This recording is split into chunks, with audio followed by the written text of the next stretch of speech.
우리 하나님의 사람들은 어떤 상황, 어떤 여건 속에서도 감사를 선택하는 사람들입니다. 믿음으로 감사하면서 하나님의 응답과 기적을 늘 체험하는 우리 그리스도인들, 정말 놀라운 특권을 가지고 있습니다. 이런 말이 있습니다. 주님께서는 가끔 우리 앞에 빵 대신에 벽돌을 던져 놓으시기도 합니다. 어떤 이는 원망을 해서 그 벽돌을 걷어차다가 발가락이 부러지기도 합니다. 또 어떤 이는 그 벽돌을 주춧돌로 삼아서 집을 짓기 시작합니다. 여러분 어떻습니까? 여러분들 전자이십니까? 아니면 후자이십니까? 벽돌을 걷어차야 발가락이 부러질 뿐이죠. 우리가 그리스도인이지만은 우리 앞에 빵 대신에 벽돌이 있다고 원망 불평하는 것이 아니라 믿음의 주춧돌을 쌓아나가는 그런 믿음의 훈련을 하는 것입니다. 문제를 통해서 범사의 하나님을 인정하고 범사에 감사하는 법을 훈련하고 배워가는 것이죠. 그래서 우리들 속에 깊이 뿌리 막혀 있는 불평, 원망 체질을 바꾸고 감사의 믿음의 체질로 나아가는 것입니다. 미시건 대학의 크리스 피터슨 교수님은 감사는 학습이다라고 말합니다. 감사라고 하는 것은 배워가는 것, 그리고 또한 연습하는 것, 훈련하는 것이다라고 하는 의미입니다. 그리고 이 피터슨 교수님은 감사요법, Thank you 테라피를 개발하신 분인데요. 이분은 이렇게 말합니다. 감사하면 건강해집니다. 여러분 한번 따라 하시기를 바랍니다. 감사하면 건강해집니다. 이분은 이렇게 설명을 합니다. 여러분의 몸과 마음이 아플 때 Thank you 테라피를 적용해 보세요. Thank you 테라피는 식전, 식후 아무 때나 복용할 수 있습니다. 물과 함께 또 물 없이도 복용할 수 있습니다. 이 치료제는 부작용도 없고 더군다나 무료입니다. 공짜니까 마음껏 감사하시기를 바랍니다. 그런데 그 효과는 과학적으로 입증이 되고 있습니다. 에몬스 박사님, 맥컬리 박사님께서는 저서를 썼는데 감사 심리학이라고 하는 책입니다. 그런데 그 책 가운데서 감사하는 삶이라고 하는 것이 얼마나 놀라운지 우리의 심장 박동을 정상화시킨다는 겁니다. 즉 감사하는 마음을 가지게 되면 가장 이상적인 심장 박동을 유지하게 되고 혈압, 호흡까지도 정상화시킨다는 겁니다. 놀라운 것은요, 우리가 분노하죠. 그러게 되면은 사람의 심장 박동이 가장 불안정된 상태로 나가게 되고, 그런데 휴식을 깊이 취하게 되면 안정적인 상태가 되고, 또 감사하는 마음을 가지게 되면은 휴식할 때보다도 훨씬 더 안정적 상태가 된다는 것입니다. 이것은 고혈압, 부정맥 또는 호흡곤란 등 어떤 상황에 있어서도 감사하는 것만으로도 몸을 온전히 회복시키는 최고의 명약이라고 하는 명약이 된다라고 하는 것이 과학적으로 입증된 것입니다. 일본의 아사히카와에 사시는 한 할머니, 폐암 말기셨습니다. 그런데 이분이 감사를 실천하기 시작합니다. 3년간 했습니다. 그리고 병원에 가서 MRI를 찍어보셨는데요, 폐암이 싹 사라졌답니다. 이분이 무엇을 했는가 하면 매일 감사 제목을 쓰시는 겁니다. 일평생 자신이 신세해졌던 모든 분들에게 매일 감사의 편지를 3년간 썼는데, 이렇게 감사를 했더니 암의 세력까지 무력화시키는 능력이, 파워가 감사에 있다라고 하는 것을 경험한 것이죠. 감사하며 사시는 우리 성도님들이 되시기를 바랍니다. 그런데 이미 2000년 전 이 세상에 오신 하나님의 아들 예수님께서는 문자 그대로 이 감사요법, 이 땡큐 테라피를 적용하면서 평생 사셨습니다. 오늘 본문 말씀, 예수님께서는 오병이어 기적 앞서서 하늘을 우러러 축사하셨다고 그랬습니다. 감사하셨다는 말이죠. 신약 성경에 보면은 이 감사, 축복 거의 동의어로 사용됩니다. 우리 예수님께서는 아무리 작은 음식이지만은 먹을 수 있는 것 하나님의 축복으로 아셨습니다. 그래서 식전 감사를 드리는데 동시에 이 축복이 또다시 나뉘어지기를 소원하신 축복의 기도였습니다. 바로 이것이 오병이어 기적의 핵심임을 우리는 알아야 할 것입니다. 마태복음 14장 19절입니다. 무리를 명하여 잔디 위에 앉히시고 떡 5개와 물고기 2마리를 가지사 하늘을 우러러 축사하시고 떡을 떼어 제자들에게 주시매 제자들이 무리에게 주니. 그런데 이런 상황이 이해가 되십니까? 잘 안 됩니다. 엄청난 무리들이 엄청난 음식을 필요로 하는데 한 아이가 가져온 점심 겨우 보리떡 5개, 물고기 2마리입니다. 그렇기 때문에 이 오병이어의 기적은 감사의 기적이라고 할 수가 있는 것이죠. 예수님께서는 평생 많은 기적을 행하십니다. 그런데 이 5,000명을 먹이신 사건, 나사로를 살리신 사건과 더불어서 쌍벽을 이루는 최고의 기적입니다. 예수님께서 행하신 기적 중에 기적이죠.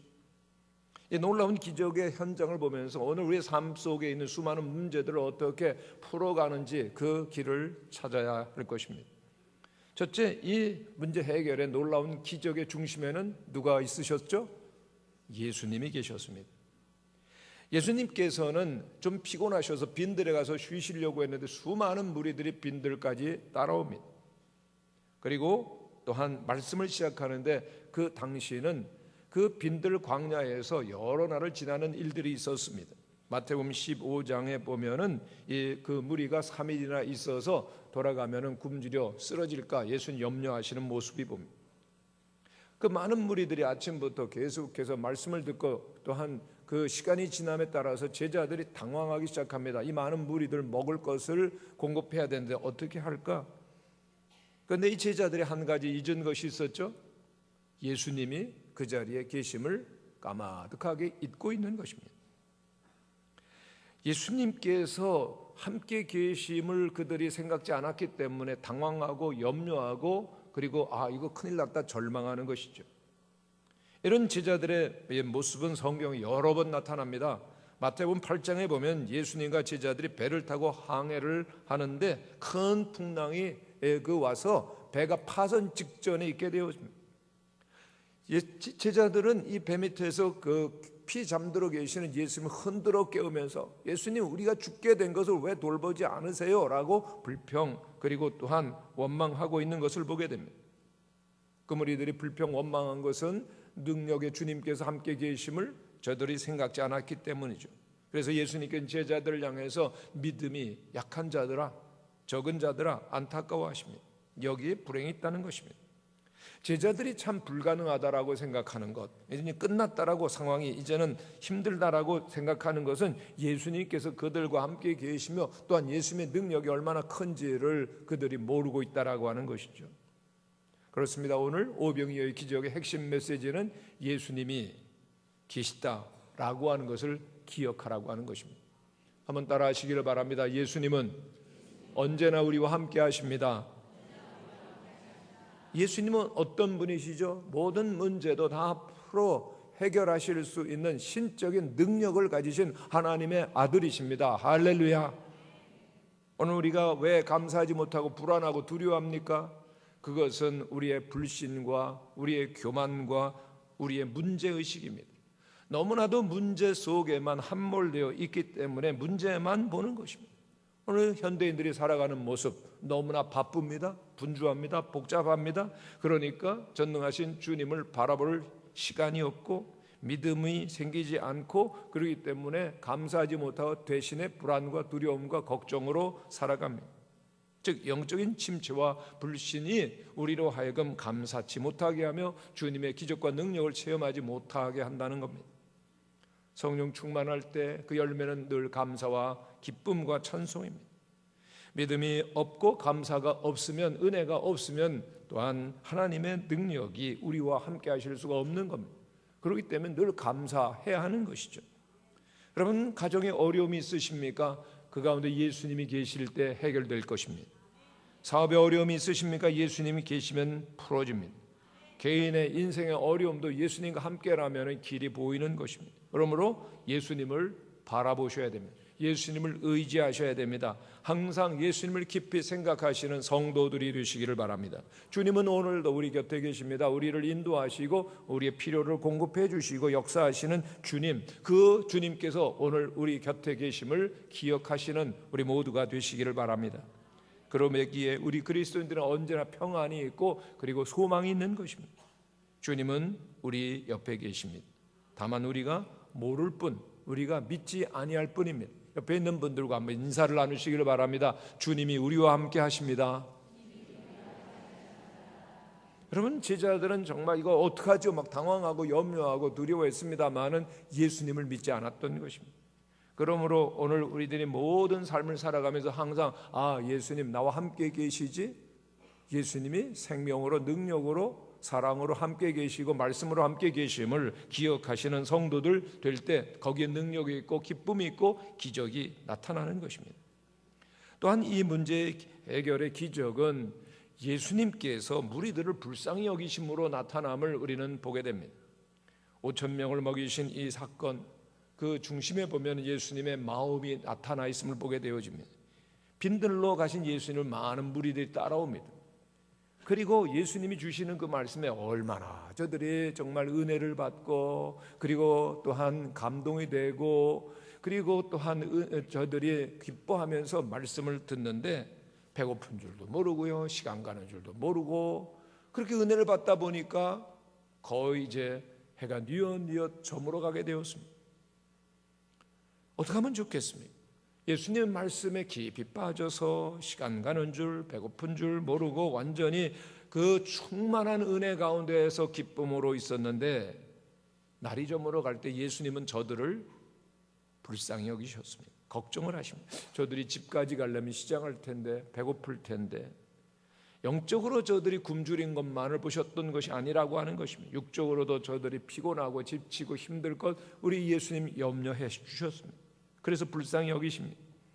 예수님 편에서 모든 것을 생각하시는 것이 아니라 무리들 입장에서 그 모든 것들을 생각하면서 얼마나 배고픈가, 여기까지 올 때 저들이 얼마나 진리의 말씀에 주렸는가, 얼마나 정말 피곤하고 지치고 수고하고 무거운 짐을 지고 사느냐, 목자 없이 양과 같이 유리하는 그들을 보면서 영혼을 불쌍히 여기실 뿐만 아니라 그들이 육적으로도 얼마나 외로울까, 얼마나 지쳐 있는가, 얼마나 아파할까 생각하면서 주님께서는 불쌍히 여기시죠. 오늘 말씀 기적을 행하시기 전에도 예수님께서는 병자들을 고치셨다고 그랬습니다. 여러분, 이 고치신 내용 전에 무슨 말씀이 따라오고 있습니까? 불쌍히 여기셨다. 기적을 행하실 때 불쌍히 여기셨다. 오늘 예수님이 우리의 마음속에 계시면 우리에게도 불쌍한 마음이 일어나는 것을 기억하시기를 바랍니다. 주님의 마음입니다. 그리고 그 불쌍히 여기는 마음이 우리들에게서 가득하게 되어질 때 주님의 기적이 나타나는 것입니다. 그 불쌍히 여기는 마음이 하나님의 마음을 감동하며 하나님으로 하여금 일하게 하시는 것인데 바로 그 불쌍히 여기는 마음이 기도가 되는 것입니다. 여러분, 참으로 불쌍히 여기는 마음이 있는 곳에 하나님의 마음이 향하시고 그리고 하나님의 마음이 향하실 때 주님의 권능이 나타나는 줄을 믿으시기를 바랍니다. 주님께서는 모든 사람을 참으로 불쌍히 여기십니다. 이 불쌍히 여기신다라고 하는 말의 원문은 마음이 움직인다는 것입니다. 그 가슴이 뛰시고 뜨거워지시고 그리고 그 마음이 강하게 움직일 때 거기에 기적이 나타납니다. 성도 여러분, 오늘 우리들이 이제 기도하는 것, 또 태신자들 마음속에 품는 것은 예수님의 마음을 갖는 것입니다. 우리가 예수 믿고 우리들은 은혜 받고 잘 삽니다마는 예수 믿지 않고 방황하고 잃어버린 그런 태신자들, 불신자들을 보면은 그들이 어떻게 살까? 불쌍히 여겨지는 마음이죠. 세상에서도 피곤하고 지친데 주님을 모르기 때문에 영원한 어둠과 심판의 자리로 떨어진다는 것을 생각하면 우리의 마음에 막 밀려드는 그런 안타까운 불쌍히 여기는 마음 때문에 그들을 위해 기도하고 찾아가고 사랑하며 또한 주님께로 인도하게 되는 것입니다. 그럼 이웃들에게 무관심한 마음은 그 가슴이 얼어붙는 것입니다. 사랑이 식어지는 거예요. 주님의 그 사랑과 주님의 불쌍히 여기는 마음이 우리 안에서 역사하실 수 있도록 주님을 향해서 마음을 열어놓으시고 기도하시고 또한 사랑을 나누실 수 있는 성도들이 되시기를 바랍니다. 전도하고 기도하는 것 사실은 우리를 위한 것입니다. 주님의 사랑과 은혜가 충만할 수 있도록 깨어 기도하시는 성도들 되시기를 간절히 바랍니다. 또 예수님께서는 제자들에게 물으셨습니다. 너에게 떡이 몇 개나 있느냐? 제자들이 알아보고 와서 보리떡 5개, 물고기 2마리입니다. 근데 주님은 그거 가져오라고 말씀하십니다. 적다, 안 된다, 탄식하지 않으셨습니다. 무엇입니까? 우리 예수님께서 없는 것을 기다리지 않습니다. 있는 것 가지고 하라고 하시는 것입니다. 어떤 분 보면요, 돈 많이 벌어서 주의 일하겠습니다. 더 이제 바쁜 일 지나가면은 봉사하고 헌신하겠습니다. 그런 분들은요 평생 못 하시더라고요. 오늘 우리에게 건강 주시고 기회 주시고 여건을 마련할 때 주님께 드리실 수 있는 성도들이 되시기를 바랍니다. 앞으로 어떻게 될 것 그때 계획하지 마시고 오늘을 주님 앞에 드리는 것입니다. 오늘 우리의 가진 것, 그것이 작아도 괜찮다라고 하는 것이죠. 여러분 5,000명, 장정만 5,000명, 그 여자 그리고 또한 아이들하고 하면 거의 2만 명 되는 그 무리 앞에 보리떡 5개, 물고기 2마리 뭐가 대단합니까? 그러나 주님은 그거 받으시는 겁니다. 여러분 우리들이 이번에 그 기도대행진 그리고 또한 태신자 초청 새가족 초청하는 일에 있어서 뭐 내가 뭐 기도하는 것 그리고 내가 전도하는 것 뭐 대단할까? 아닙니다. 그런 것들이 모아져가지고 그리고 주님 앞에 올려지게 될 때 하나님의 나라가 우리 가운데 나타나는 놀라운 기적과 그리고 하나님의 영광을 경험하게 될 줄로 믿습니다. 우리의 마음이 주님의 마음이 되어서 주님께는 적은 것도 받으시고 원하신다는 그 기억하시고 그 주님과 함께하는 이 놀라운 대열에 함께하시는 우리 성도님들이 되시기를 간절히 축원합니다. 뭐 기적 주님께 우리의 적은 것 드릴 때 나타나는 거죠. 이것저것 따지고 계산하지 마시고 주님 하라 하시면은 하고 기도하라고 하면 기도하시고 전하라 하면 전하는 우리 성도들이 되시기를 축원합니다. 그런데 무엇보다도 이 절박한 문제 해결의 중심에는 예수님의 감사가 있으셨습니다. 예수님께서는 보리떡 5개 물고기 2마리를 놓으시고 하나님께 감사를 드립니다. 축사하시고 헬라어로는 유카리 테사스라고 하는 단어인데 이것은 유대인들이 식탁에서 일상적으로 드리는 식사의 기도입니다. 음식을 들고 하나님을 향해서 하나님 일용할 양식 주셔서 감사합니다. 그리고 드리고 기도하고 먹는 것이죠. 바로 그것입니다. 예수님께서는 그 수많은 무리들이 보고 있는 가운데 하나님 앞에 감사의 기도를 드리십니다. 떡 5개, 보리떡 5개, 물고기 2마리. 감사의 기도 가운데 기적이 나타납니다. 그래서 5,000명이 먹고도 남았습니다. 그 오병이어 잡고서 기도하였을 때 기적이 일어나고 남은 것이 12광주리에게 처먹어도 남으죠. 여러분 오병이어를 받으시고 많은 무리들 앞에서 기도할 때 제자들은 참 궁금해하고 예수님 뭘 하시나 의아하게 생각했을 것입니다. 예수님께서는 그 작은 것 가지고 감사의 기도를 드립니다. 이 부분이 잘 이해가 되지 않는 부분입니다. 아니 하나님 아버지 만나를 내리시도 광야에서 기적을 베푸셔도 오늘도 기적을 행해 주셔야 됩니다. 이들로 하여금 기적으로 배불리 먹게 해주셔서 그렇게 기도하셨습니까? 아니에요. 예수님 그냥 감사기도 식사기도입니다. 하나님 감사합니다. 여기에 이 손의 물고기 2마리의 보리떡 5개 뿐입니다. 하나님 그러나 이를 통하여서 여기 날은 저물고 빈들인 이곳에 있는 이 5,000명을 먹게 하여 주옵소서. 하나님께서 오늘도 우리에게 일용할 양식을 주심을 믿고 감사합니다. 그랬더니 놀라운 기적이 일어납니다. 여러분 우리의 절박한 문제 해결에 정말 마지막 과정은 감사라고 하는 것 우리는 잊어서는 안 됩니다. 절대 감사입니다. 오늘 우리의 손에 있는 것 주님께 올려드리고 나타날 영광을 바라보며 믿고 감사하게 되어질 때 문제 해결의 기적은 오늘 우리에게 함께할 것입니다. 성도 여러분 혹시 물질 때문에 어려워하고 고통당하는 분이 계십니까? 자녀 문제 때문에 번민하고 슬퍼하는 성도님이 계십니까? 해결되지 아니하는 그러한 아픔 그리고 또한 문제 때문에 마음에 걸림이 되십니까? 아니면 늘 살면서 그런데도 고통이 되는 부부 문제 때문에 정말 염려하는 분이 계십니까? 그 모든 상황을 문제를 믿음으로 바라보셔야 됩니다. 그리고 주님께 그 모든 문제를 올려드리고 또한 절대 감사를 드릴 때 측량할 수 없는 놀라운 은혜 그리고 또한 기적이 우리와 함께하는 것입니다. 몰린 캐로도스 목사님께서 찬송생활의 권능 그리고 감옥생활에서 찬송생활로라고 하는 책을 쓰셨는데 유명한 책입니다. 목사님께서는 범사에 감사라고 하는 말씀에 순종하면 기적을 낳는다라고 힘주어 말합니다. 그 책 가운데 보면은 감사함으로 말미암아 감사할 수 없는 상황인데 감사하심으로 말미암아 믿음으로 감사했을 때 기적이 생긴 수많은 사례들이 나옵니다. 하나님을 향한 절대 감사, 그것은 하나님을 향한 절대 신뢰부터 나오는 거죠. 하나님을 절대 신뢰하는 그 표현이 절대 감사로 나타날 때 얼마나 놀라운 결과들이 생기는지 하나님이 일하십니다. 예드립니다. 월남전이 한창일 때 멀린 목사님은 군목으로 계셨습니다. 그런데 한 장교 후보생이 사무실로 멀린 목사님을 찾아와서 울먹거리며 도움을 요청합니다. 목사님 도와주세요. 제 아내가 이혼을 요구하고 있습니다. 그녀의 변호사가 사인할 서류를 제게 보냈습니다. 저 더 이상 훈련을 계속할 수가 없습니다. 저 도와주세요. 울면서 얘기할 때 멀린 목사님이 말합니다. 우리 무릎을 꿇고 아내가 이혼을 청구한 것에 대해서 감사합시다. 이 충격을 받습니다. 아니 목사님 그게 뭐 감사 제목이에요?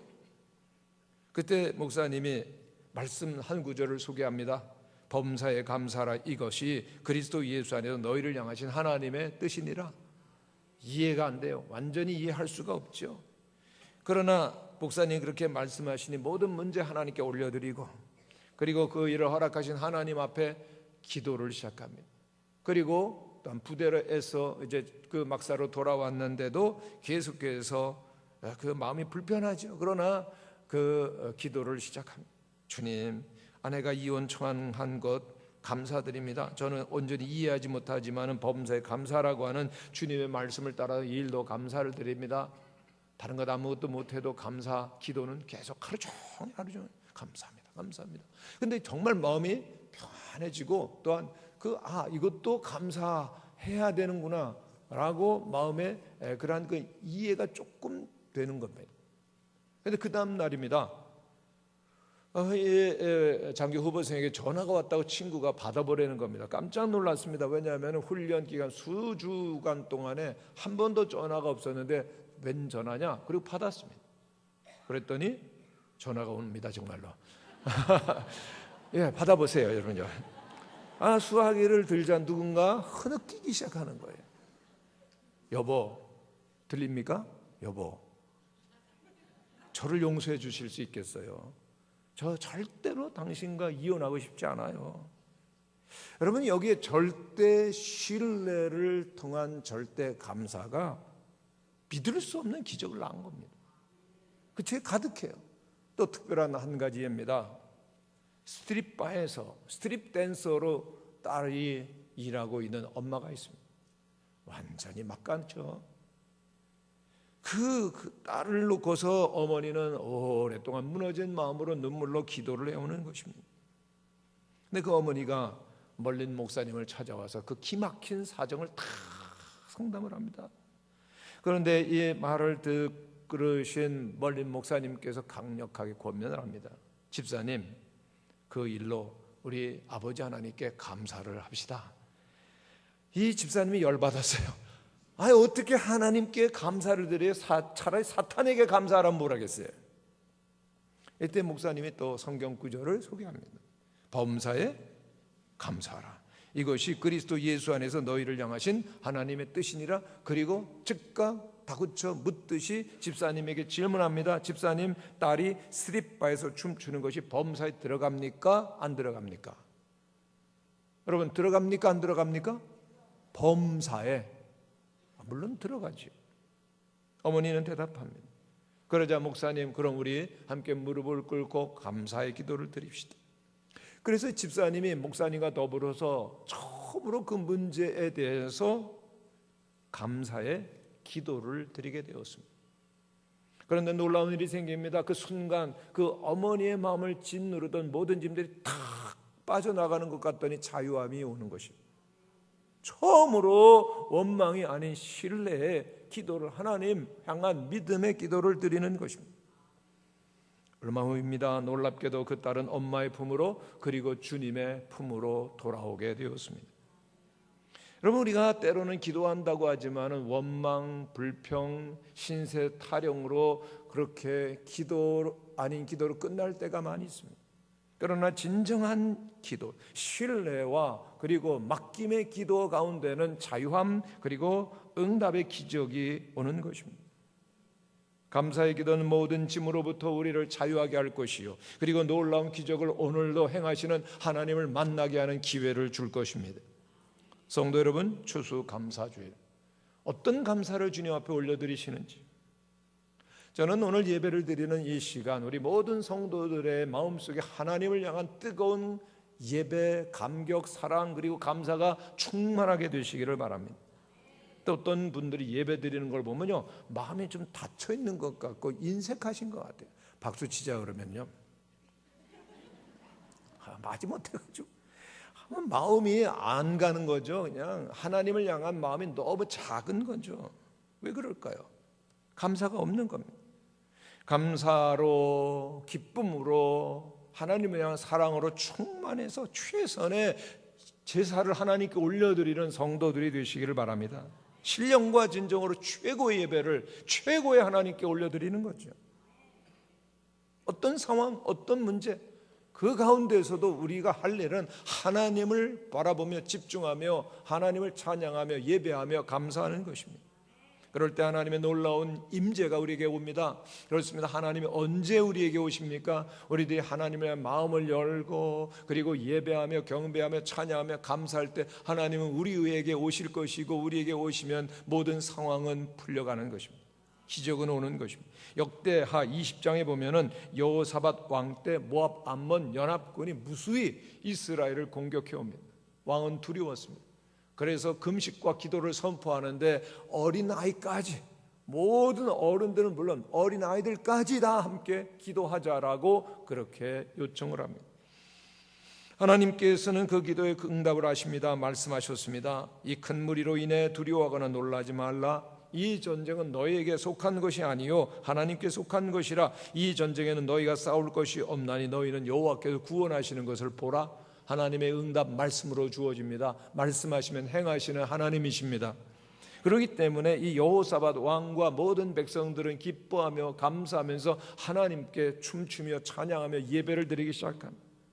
모든 레위인들 온전히 하나님을 찬양합니다. 축제가 시작된 겁니다. 이제 내일이면 전쟁을 하지만은 하나님이 친히 함께 하셔 싸우시겠다니 기쁨이, 믿음이 막 충만한 것입니다.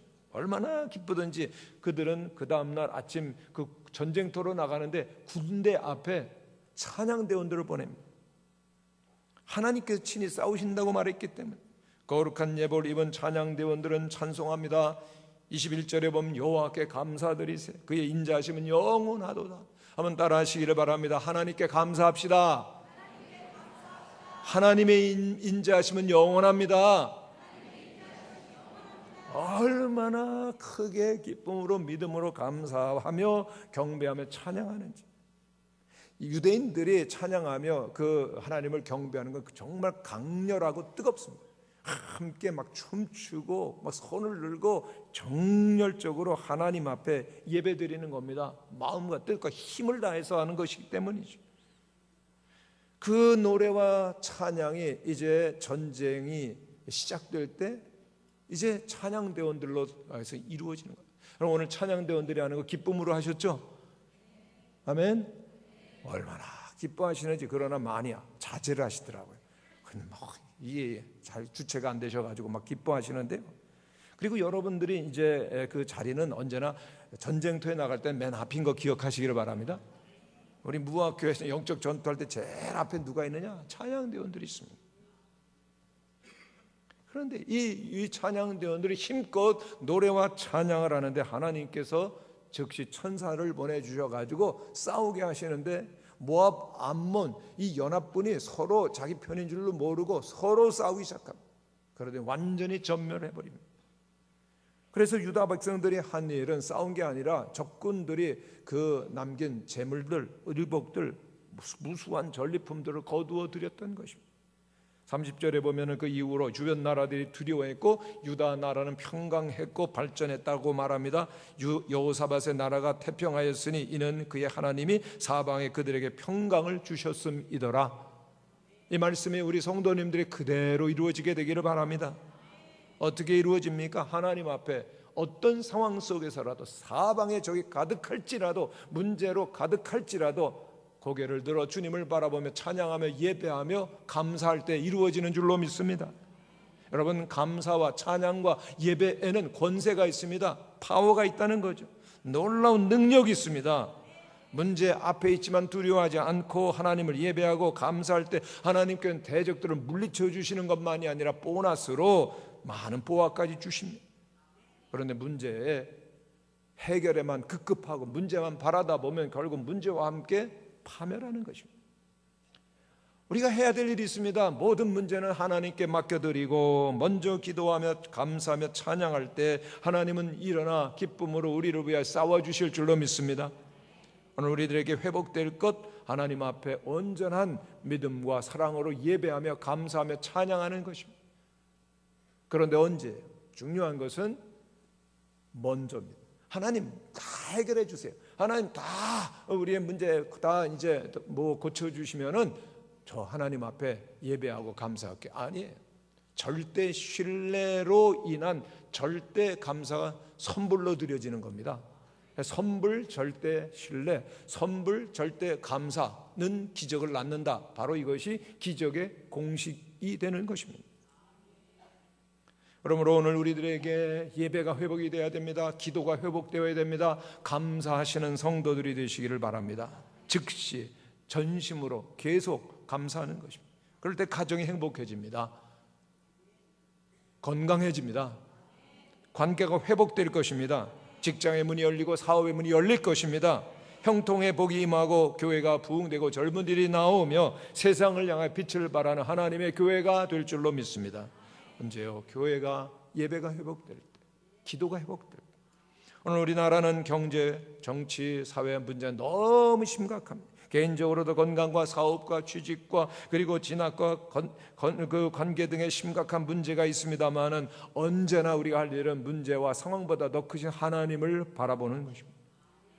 더욱더 하나님 앞에 전심으로 기도하며 찬양하며 예배하는 성도가 되셔야 된다라고 하는 것입니다. 그럴 때 하나님 우리와 함께 하시고 우리를 복되게 하실 것입니다. 영적인 원리입니다. 요한 3서 2절에 보면 사랑하는 자여 내 영혼이 잘됨과 같이 범사에 잘되고 강건하기를 원하노라. 하나님의 말씀입니다. 그런데 우리는 순서를 바꾸고 싶어요. 범사 잘되게 해주세요. 하나님 저 먼저 건강하게 해주세요. 그럼 열심히 돈도 벌고요, 저 일이 잘 돼서 하나님 앞에 더 잘 살게요. 아닙니다. 먼저가 영적으로 잘 되는 것입니다. 먼저 하나님 앞에 나오는 일을 소중하게 여기시고 예배하시고 기도하는 일을 우선하시는 성도들이 되시기를 바랍니다. 하나님 저 열심히 봉사할게요, 열심히 일할게요. 아니에요. 하나님은 먼저 하나님 앞에 나오라고 하는 것입니다. 하나님을 찬양하며 예배드리시는 일에 승리하시는 성도들이 되시기를 바랍니다. 성도 여러분, 오늘 추수감사절 그 의미가 무엇이죠? 감사하는 겁니다. 1년 내내 지나간 우리의 하루, 그 삶을 보면 감사로 가득합니다. 여러분 1년 내내 숨 쉬고 사셨죠? 예. 그런데 그 공기를 주시지 않았으면 우리는 곧 죽습니다. 5분 내로 죽죠.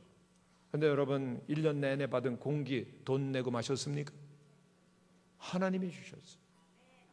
여러분 1년 내내 하나님께서는 우리의 비를 내려주시고 햇빛을 비추어 주셨습니다. 여러분 1년 내내 그 마시는 물 거저 마시면서 살았습니다. 무엇보다도 우리를 구원하시고 영원한 천국과 영생을 주신 하나님이십니다. 독생자 아들 예수 그리스도를 보내주셔서 우리를 위해 피 흘려주시고 죄 사하심을 받게 하시고 또한 하나님의 자녀가 되게 하신 것입니다. 그러므로 그 구원의 감격, 하나님을 향한 뜨거운 믿음과 사랑이 가득해서 하나님을 전심으로 예배하는 우리 성도들이 되시기를 바랍니다. 그러나 우리들이 하나님께 이렇게 감사할 뿐만 아니라 우리들 이웃들에게도 감사하셔야 되는 겁니다. 먼저는 가족들입니다. 여러분 부모님들에게 감사하셨어요? 여러분 가족들에게 감사하셨습니까? 자녀들에게는 감사하셨는지요? 여러분께 숙제를 드리는데요, 오늘 가면 가족들에게 감사하다 꼭 하시기를 바랍니다. 나는 감사하고 싶은 생각이 없던데 그런 분이 계셔요. 원수하고 사는데 목사님. 그러니까 더 힘드신 겁니다. 여러분요, 내가 감사하면 원수가 진짜 사랑하는 사람으로 바뀌는 기적을 하나님이 주십니다. 부모도 자녀도 다 오늘 중에 찾아가시거나 또는 뭐 문자를 보내시는가 카톡을 하시던가 전화를 하시던가 감사를 표현해야 되는 겁니다. 또 우리의 성도들 가운데 보면요, 원수 맺고 계시는 분이 계셔요. 교회 오면요 인사도 안 해요. 싹 돌이켜요. 그러면요 그 싹 돌이키는 순간에 우리의 마음속에 미움, 분노 이것을 증폭시키는 겁니다. 아멘.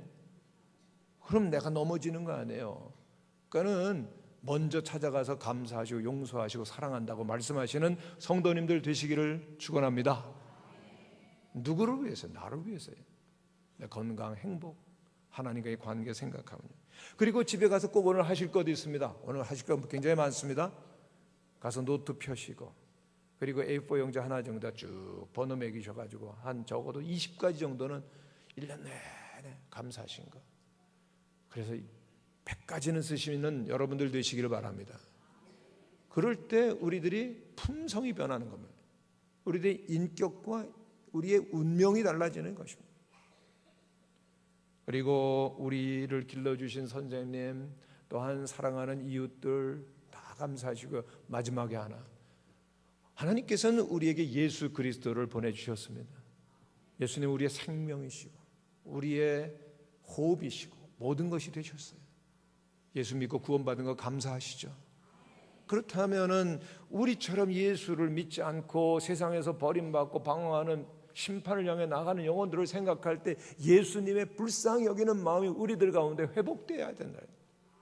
저들을 위해서, 여러분 태신자를 위해서 기도하시기를 바랍니다. 저들을 찾아가시고, 그리고 저들에게 사랑을 베푸시고 섬기시고 꼭 주님께로, 우리 교회로 초대하시는 우리 성도님들 되시기를 바랍니다. 주님이 불쌍히 여기시기 때문에, 주님이 원하시고 명하시기 때문에 우리는 태신자들을 품고 기도하는 것입니다. 누가 할 것입니까? 누군가 하겠지? 아닙니다. 여러분들이 한번 따라 하시기를 바라면, 내가 태신자를 품고 기도하고 불쌍히 여기고 사랑하며 예수님을 전하겠습니다. 할렐루야. 그것이 주님이 바라시는 가장 큰 소원입니다. 우리를 위해 예수 그리스도를 보내주신 우리 하나님의 사랑, 연민, 그리고 또한 그 뜻을 헤아리면서 기도하시고 피 묻은 예수 그리스도의 복음을 전하는 성도들 되시기를 간절히 축원합니다.